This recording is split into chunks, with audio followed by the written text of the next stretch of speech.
Upper rise in the canyon, that's where I long to be, with my three good companions, just my rifle, pony and me. Bonsoir à toutes et à tous, ou bonjour, enfin nous on enregistre là le soir, il est plus de 21 heures en France et 20 heures je crois en Tunisie. Je suis avec quelqu'un de très important pour moi, il s'appelle Eqbal Zalila, il est tunisien, il est actuellement directeur artistique d'un festival important de cinéma en Tunisie, qui est le festival de Gabès, qui va ouvrir le 18 juin et qui se terminera le 26 juin. Je vais y aller grâce à l'invitation dont je suis vraiment très content et fier d'y être grâce à Eqbal pour couvrir, par le biais de Microciné. Eqbal est critique de cinéma. Moi, je l'ai connu critique de cinéma. Il a été programmateur, il est universitaire, il enseigne le cinéma et on se connaît depuis plus de 10 ans. Et donc c'est un honneur pour moi là de renouer le dialogue avec lui pour parler de cela, pour parler de ce festival. Comment vas-tu, Eqbal? Ça va dans l'ensemble, ça va. On tient bon, on tient bon. On tient bon. Bon, écoute, c'est une petite émission qui va durer un quart d'heure, 20 minutes. C'est histoire de présenter ce festival parce que tu m'as fait l'honneur de m'inviter pour pouvoir parler un peu de ce qui se passe là-bas, des masterclass, tout cela. C'est vraiment. Je voudrais d'abord connaître un peu l'historique de ce festival. Il existe depuis combien de temps et pour quelles raisons il a été créé? Il y avait un peu de friture au niveau du son. Donc, bon, pour la présentation du festival, c'est-à-dire que c'est un festival dont c'est la 3e édition. Il y a eu une première édition en réel, quoi, un vrai festival en 2019.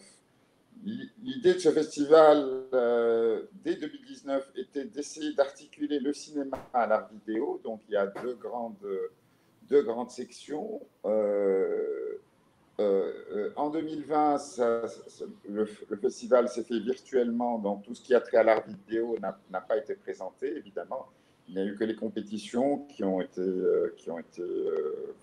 maintenues en ligne, avec des débats en ligne avec les réalisateurs de films. Bon, on a plus ou moins sauvé l'édition.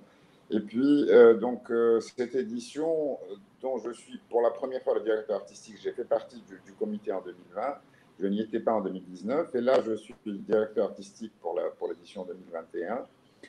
Donc, c'est une édition qu'on va faire en réel avec toujours cette optique donc art vidéo avec beaucoup de présentations de travaux d'artistes vidéastes qui vont se passer dans un lieu très, très original qui s'appelle le Casma ici, qui est en front de mer un peu. Ça va être des containers avec des travaux comme ça, une installation assez originale. Et puis donc pour la section cinéma dont je m'occupe, c'est une section où nous avons choisi cette année, je pense que ça va être un cap qu'on va essayer de maintenir, de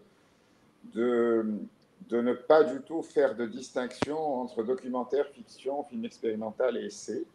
Donc ce festival-là est dédié dans ses sections compétitives au cinéma arabe. Donc, il s'agira de sections compétitives, de courts et de longs métrages, mais ça peut être aussi bien de la fiction que de l'expérimental, que du documentaire. L'idée est que, justement, nous avons choisi des films qui nous ont parlé, peu importe qu'ils soient narratifs ou qu'ils ne le soient pas. Et puis, on estime, d'après ce qu'on peut voir sur la scène cinématographique dans le monde arabe, un très, très grand dynamisme dans les approches marginales ou marginalisées, à savoir le film expérimental, le film essai, qui sont des cinémas un peu plus exigeants, mais qui sont par ailleurs très, très intéressants en ce qui nous concerne, et compte tenu de l'offre de films qu'on a pu avoir, quoi, aussi. Donc c'est un parti pris qui est relativement important et que nous comptons maintenir pour les prochaines éditions. Autre chose, cette édition se caractérise aussi par un volet relativement important consacré au rapport entre art et pensée. C'est une grande section qui s'appelle Art et pensée. C'est une section transversale, c'est-à-dire qu'elle concerne aussi bien l'art vidéo que le cinéma.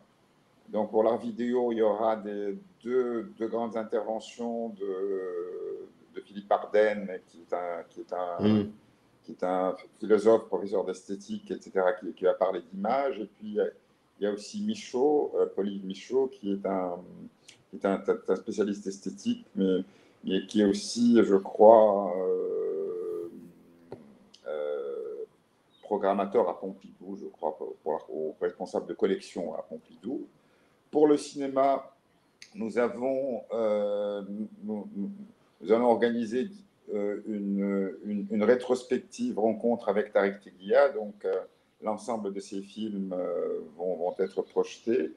Lui sera présent pour une rencontre débat autour de ces films le 23, donc le 23 au matin. Et puis, on passera tous ces films jusqu'au 23, donc les 3 longs plus les courts-métrages. Nous avons aussi un atelier d'écriture qui sera co-animé par Alexia Roux et Saad Chakali, donc d'écriture sur le cinéma, pour la partie française. Pour la partie arabe et anglaise, il y aura un ami critique égyptien qui est Ali Radawi qui va prendre en charge la partie arabe et anglaise. Il y a à peu près une douzaine de participants à cet atelier. L'idée est un peu d'essayer de contribuer autant que peut se faire un peu à la renaissance de la critique, parce que tu sais que dans nos pays, enfin en France, enfin ton deuxième pays, ton deuxième, c'est-à-dire qu'en Algérie, par exemple, en Tunisie, au Maroc, la critique attire de moins en moins de jeunes, dans tous les cas. Il y a de moins en moins de jeunes qui s'intéressent à l'écriture sur le cinéma. Les jeunes sont beaucoup plus dans le faire un peu. Tout le monde veut faire des films, personne ne veut réfléchir aux films. Donc l'idée de l'atelier critique s'inscrit dans cette grande section qui est à répenser. Puis il s'agira un peu d'amener des jeunes à réfléchir, à échanger autour de films avec des gens en qui nous avons confiance et dans la qualité de critique. Je pense à Saad, Alexia, bien sûr, à Ali aussi. Donc ce sont des gens qui seront très probablement d'un très, très grand apport à ces jeunes qui sont universitaires ou jeunes journalistes ou étudiants en master ou en doctorat, un peu, qui essaieront de produire des textes sur les films du festival. Le pic un peu de cette section Art et Pensée pour ce qui concerne le cinéma, ça va être un panel sur 3 jours dont le thème est reconnaissance et légitimation. L'idée est un peu d'essayer de réfléchir conjointement entre acteurs de la scène cinématographique, qu'ils soient critiques, producteurs, programmateurs, réalisateurs, scénaristes, et puis des universitaires sur une problématique qui intéresse a priori le cinéma, qui est la question de la présence ou de l'omniprésence d'un certain cinéma arabe dans les grands festivals internationaux. L'idée un peu que ces grands festivals, je pense évidemment à Cannes, Venise, Berlin, etc., qui sont de très grandes instances de légitimation un peu, donc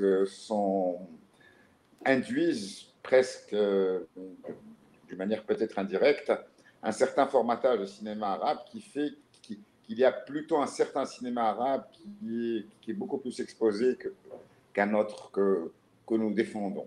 Ce sont des hypothèses, évidemment, et l'argumentaire cet argumentaire est un prétexte un peu à une réflexion beaucoup plus profonde sur la représentation croisée Orient-Occident, en fait, que nous allons essayer d'appréhender à travers des prismes différents qui sont d'où l'apport des universitaires qui vont intervenir, qui sont les études décoloniales et postcoloniales, des approches plutôt inspirées d'histoire culturelle, un peu de la Tunisie, et puis des approches qui s'inscrivent dans l'esthétique et dans la théorie de l'art.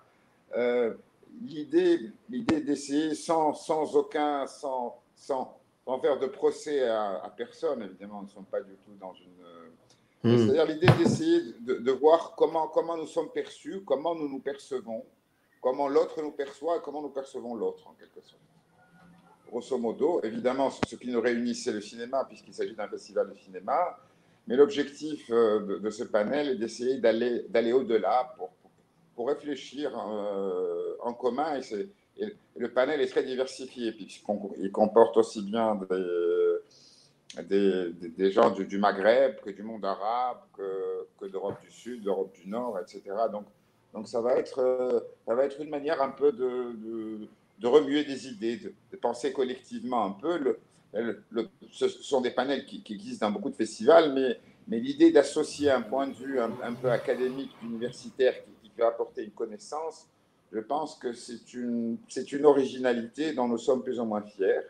L'idée aussi est d'amener les universitaires à aller vers des territoires qui ne sont pas les leurs nécessairement. Les philosophes, les historiens ne sont pas du tout versés dans le cinéma, mais l'idée c'est de dépasser l'argument justement pour aller vers des questionnements plus profonds, et puis d'engager un débat avec les artistes eux-mêmes, les acteurs de la scène cinématographique. Donc ça c'est le troisième volet un peu de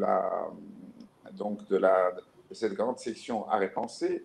Nous avons aussi évidemment une section Cinéma du Monde, Fenêtre sur le cinéma du monde, qui est une section qui comporte une douzaine de films, dont une partie va être projetée en salle, l'autre en plein air.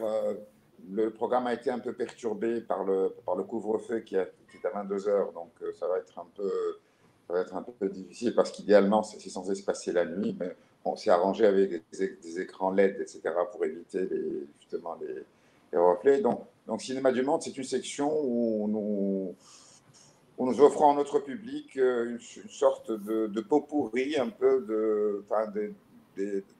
d'un cinéma récent qui est exposé, genre Nomadland, le film supprimé, mais aussi beaucoup d'autres choses plus singulières, plus particulières, qui résonnent un peu avec les choix qu'on a fait au niveau des sections compétitives. Donc des films récents, mais que nous estimons très, très intéressants, fragiles, et puis surtout une offre qui soit diversifiée. Donc il y a du cinéma iranien, il y a du cinéma latino-américain, il y a du cinéma français, il y a du cinéma américain. Donc l'idée, c'est une coupe un peu transversale, évidemment très très subjective, puisque nous avons choisi des films d'un cinéma récent aujourd'hui, d'un cinéma contemporain récent. Et puis c'est assez diversifié. Il y a beaucoup de fiction, mais il y a aussi des propositions qui sont plus essayistes, plus expérimentalisantes, etc. Donc l'idée est aussi d'habituer le public, parce qu'évidemment, choisir un cap, c'est bien beau, mais il faut aussi essayer de faire un travail en profondeur avec le public pour l'habituer à un cinéma qui est peut-être un peu plus exigeant en termes d'attention, de concentration, etc. Donc voilà. Et puis il y a une autre section qui est un peu ciné-promesse, qui est une petite section consacrée à des films d'études, des premiers films, des premiers pas de cinéastes étudiants, que nous avons trouvé très intéressants et que nous considérons comme étant importants parce que justement ils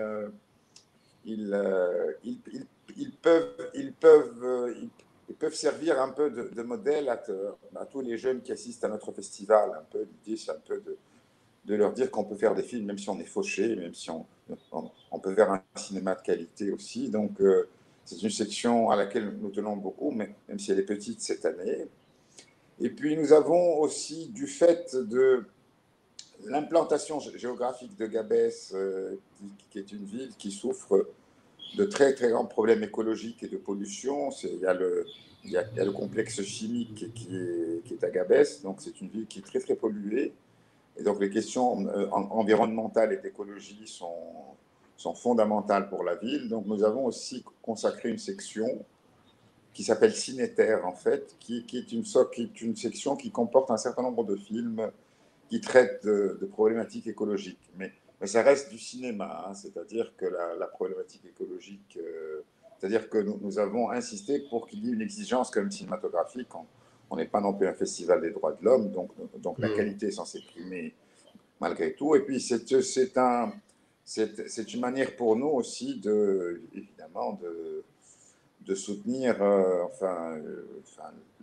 la lutte d'une certaine partie de la ville, parce que Le complexe chimique, évidemment, emploie beaucoup de gens de la ville qui sont, donc, qui sont considérés comme étant des privilégiés, mais il y a une autre partie, évidemment, qui souffre beaucoup de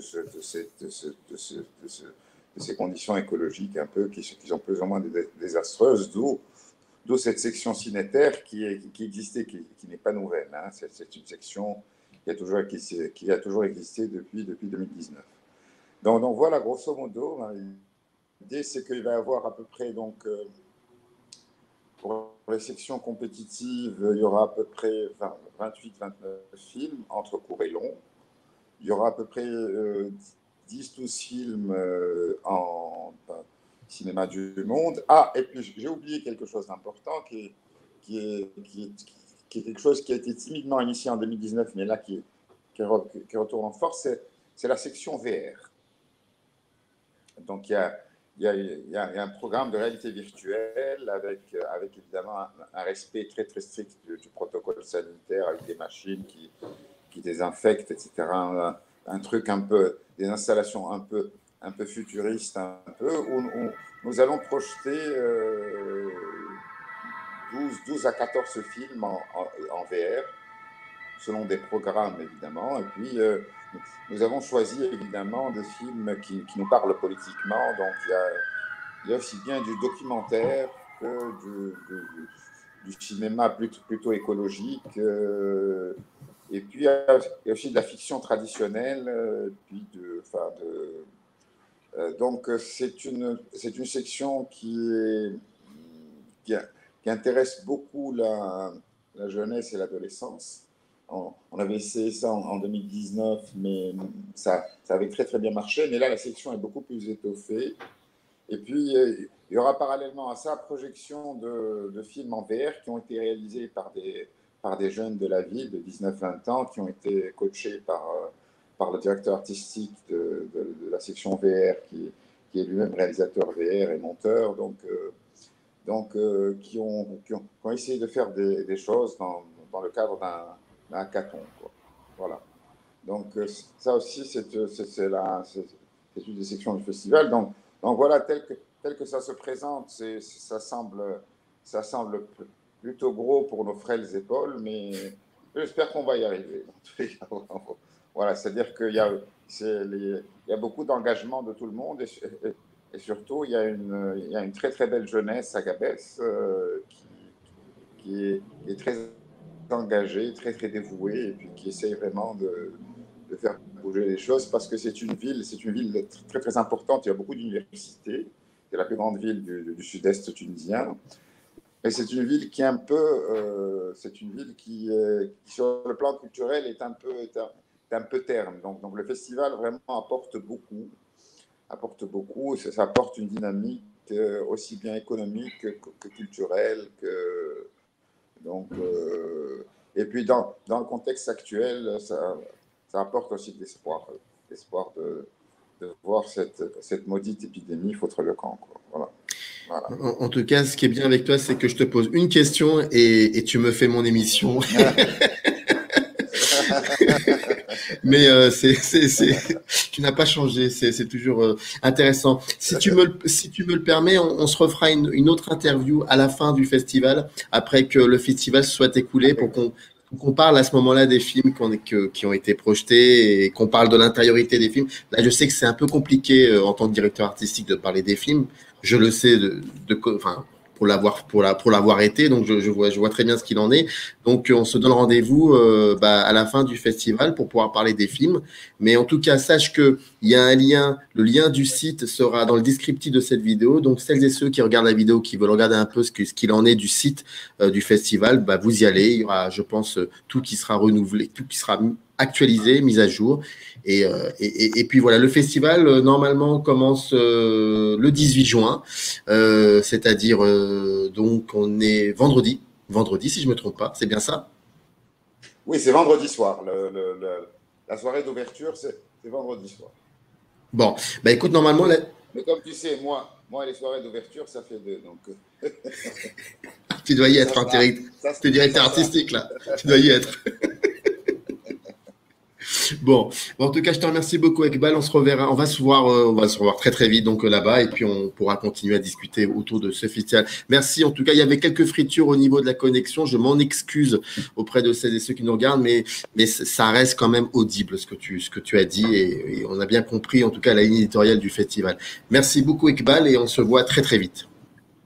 Je t'en prie. À très vite. Au revoir. Bonne soirée à toi. Générique. Up arrive in the canyon, that's where I long to be, with my 3 good companions, just my rifle